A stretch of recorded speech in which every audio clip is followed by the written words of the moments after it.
I'm Amanda from Inlet Seafood in Montauk, and also the fishing vessel Amanda Joy. Hi, I'm Charles Etzel, and I have the fishing vessel Keeper. Chip Edwards from Shelter Island. Been in the fishing business my whole life. My license number is 17. I fish Gardner's Bay and Montauk. And my name is Hank Lackner. I'm the owner and operator of the fishing vessel Jason and Danielle, and we're home ported in Montauk, New York at Inlet Seafood. Charlie Newern, South Old Fish Market. Been in the industry for 38 years here in South Old, New York.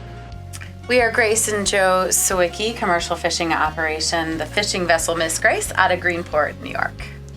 Hi, my name is Jeff Kraus. I run the fishing vessel Alicia J, a stern trawler out of Shinnecock, New York. I also run Red Truck Seafood. My name is Matthew Froelich. I work for Freedom Fishery on 1049 Flanders Road. It's a local seafood market, gill netter. My name's Timothy Froelich. Been a commercial fisherman my entire life. I own 2 gill net vessels, the Liberty and the Independence, and 3 boats to work in the bay. Hi, my name is Vincent Russo. I'm the owner of Whitecap Fish Market in Islip, New York.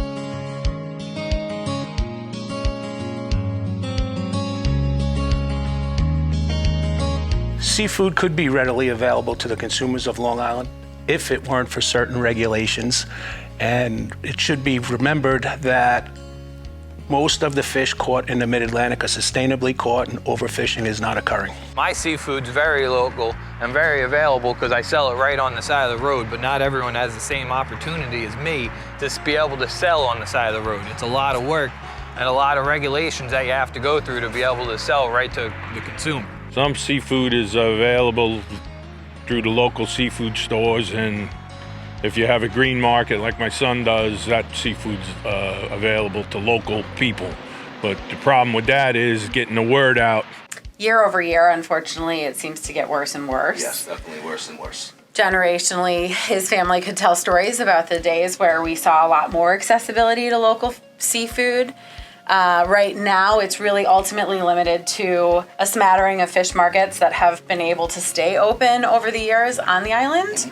We do not have a central processing plant, so making cut fish accessible to our institutions is particularly difficult, and to restaurants as well. So right now, again, we're really limited to local seafood markets that still have skilled workers.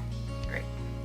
Over the years, the accessibility of local fish has been more and more challenged, and the availability of fish coming from our local waters has diminished. It's become a challenge for the fishermen, for the markets, for the consumers.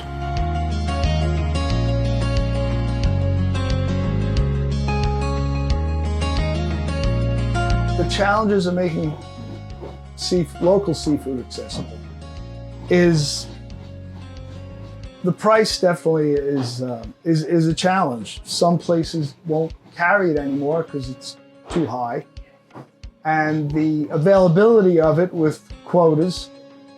And one day they're allowed to have 100 pounds, and then they fill their quota, and then that's it.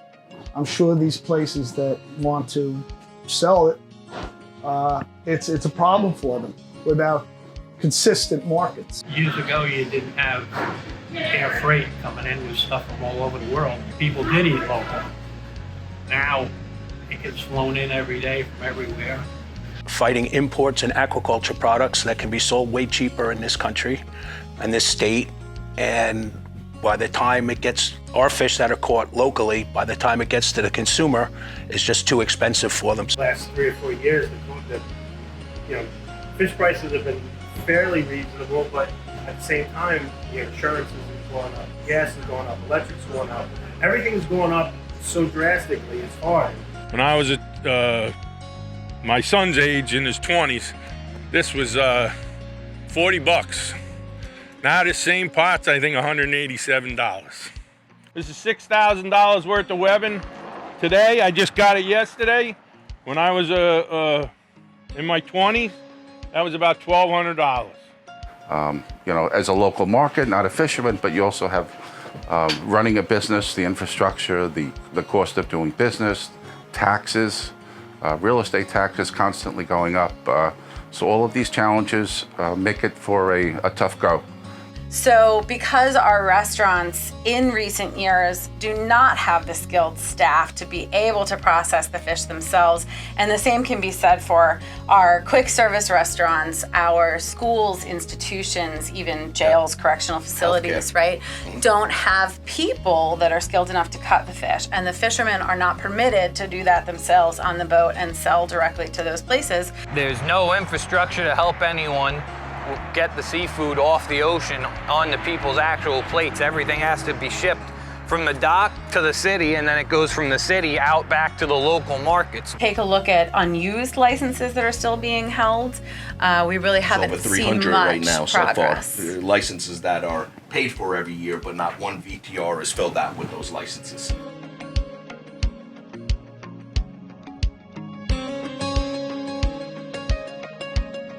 Well, possible solutions are to ease restrictions on the providers of product to bring it to the consumer. At this point in time, they're limited, the producers are limited due to their inability to process their product, number one, their inability to have access to the public. They need a venue to offer it, and three, to possibly increase the chain and channels to offer it to the consumer. Well, first and foremost, for my business, we need processing capabilities within the state.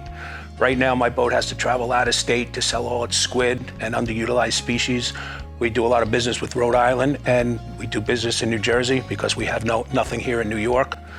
And maybe one of the other things that could help the boats out would probably be direct sales from boat to consumer. I would say to increase accessibility, maybe knowledge on fish species that we are catching in abundance, that are sustainable, that compare in price to something like Bronzino or tilapia, scup, whiting, squid, fluke. Ultimately, I would recommend that those who are in positions to make change to law take a look at the states that are doing this really well, that have embraced the local commerce in aquaculture and have formulated laws that will help to encourage that and spread it rather than diminishing it or limiting it, which is sort of where we're feeling we are in New York right now. Absolutely have been feeling that way for a while. Possible solutions are again about education, teaching the consumer and customers what's available, and also just making them aware of fish, making them feel good about it, like any other products, advertising and marketing about our local fish or fish in general, its health benefits for the family, for themselves, and how that can impact their lives positively.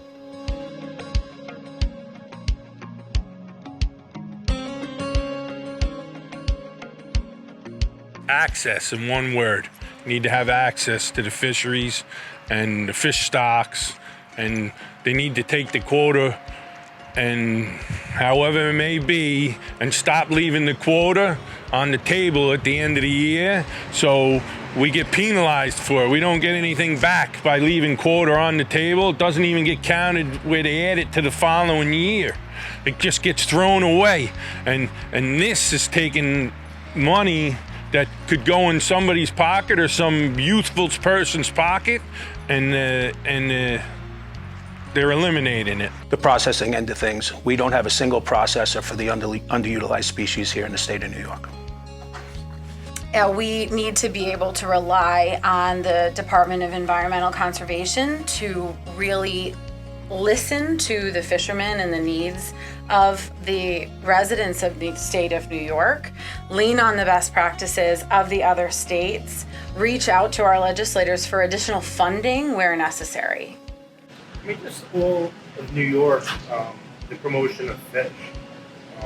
They do a lot of places do different type of promotions, and New York Fish. I mean, we do have one of the largest pieces of property, shoreline, and I feel like New York really doesn't do a good job promoting it. We do have, like out here on Long Island, we do have the farms, and they promote it. We have the Long Island Farm Council. We don't have any real push for Long Island fish other than a couple of little grassroots places that little organizations that help out. But in a big thing, they need help too, because they need the money to promote us and to get us on the billboards, to get our fish going, to tell people how good certain species that people don't think are good that are good.